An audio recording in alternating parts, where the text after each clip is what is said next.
Good morning, everyone. Now, I know I do a lot of heavy stuff on my channel. Everyone knows I can squat pretty heavy for a girl, I can deadlift, I can bench, all that jazz. Now, a big reason why I have been able to train that way for the last couple of years is for the simple fact that I look after my body. I could be better with my mobility work, that's for sure, but I do prioritize taking care of myself in that sense of doing mobilization, activation work before I train. I never just jump in the gym and get under a bar. I'm always moving my body, or if I do jump in and jump under a bar, it's just the bar, and I'll be going through the motions until I put any heavy load on the bar. So it's important. Now, I've noticed as well, as I'm prepping and I'm dieting, I'm becoming more and more sore. So I'm making sure that today is actually a rest day from training. I got a PB on my squats on Monday night. I got 120 kilos for 4 reps, and my quads are so sore. I also do Bulgarians, which I haven't done in a couple of weeks, heavy, and my quads are on fire. So today I thought it's my rest day. I have some cardio to do this afternoon. I just went and took my dogs for a quick little walk, and I thought I'd spend 10 minutes just doing some mobilization. This is a great little sequence that is more targeted at the lower body, definitely hitting the quads, the hip flexors, the glutes, lumbar, spine, and then also a little bit of core and glute activation. So this sort of sequence I think is great to do if you are someone who rushes through your mobility work in the gym, and you can just do it externally on a couple of other days. I actually prefer to do take my time on mobility work on off days, or even first thing in the morning if I'm training in the afternoon, because I find that once you get into the gym, you want to do more activation. You don't want to do as much static stretching, because you can actually cool down in the process, or you can overstretch a muscle, makes it more relaxed, which means it's not going to have as many, it's not going to be activating as efficiently as what it may be if you didn't actually do as much stretching. So there's a big difference between dynamic stretching and passive stretching. So what you'll see me doing is a lot more passive stretching, where I'm holding stretches for longer. Obviously in the video they'll be a little bit more sped up, but definitely I don't do this sort of stuff as much when I actually get in the gym to train. I do a lot more mobilization work, activation work, which you would have seen in other videos, which I'll link below, some of the old ones that have my warm-up for my glute day in there. So I would highly suggest, if you're someone that is sore all the time, injured all the time, all of this, especially if you have any lower back, knee, ankle, hip issues, to be doing some form of actual stretching a couple of times a week, with a combination of dynamic and also passive stretching. So this little sequence has a few dynamic movements in there. You'll see me do some kind of spinal rolls, hamstring rolls, as well as a little bit of glute activation, but everything else is pretty much static. Now, there is no length of time you have to hold a stretch to get a benefit from it.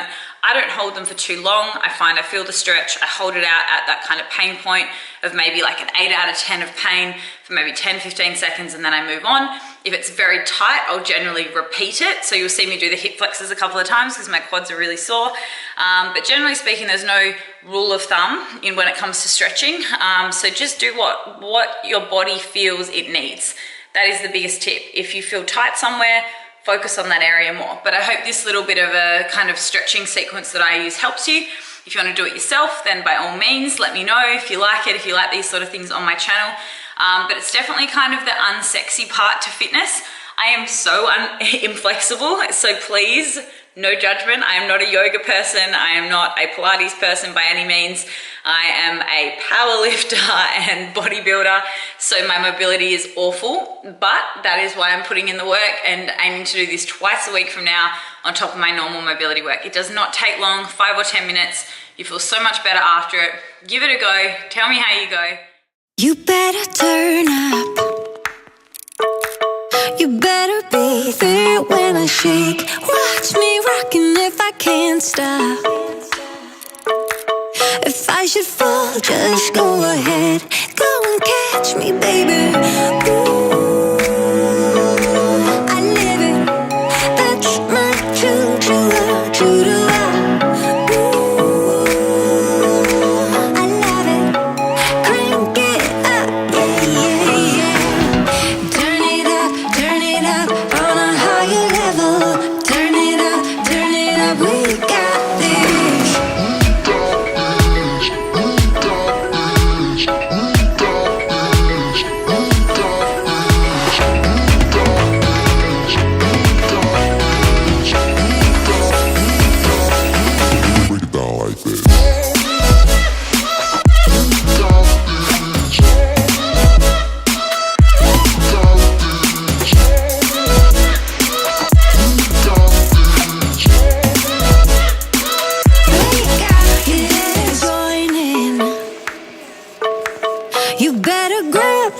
tambourine. Bring the bass, we might be wicked. We may be forced to cause a scene. Make some trouble, baby. Ooh, I live it. That's my choo-choo-la, choo-choo-la. Ooh, I love it. Crank it up, yeah, yeah, yeah. Turn it up on a higher level. Turn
stretching.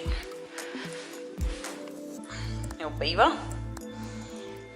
I took them for a walk and they are exhausted. So I have just pulled up at Auto Chiropractic. I'm going to go see my chiropractor today. So I did my stretching this morning.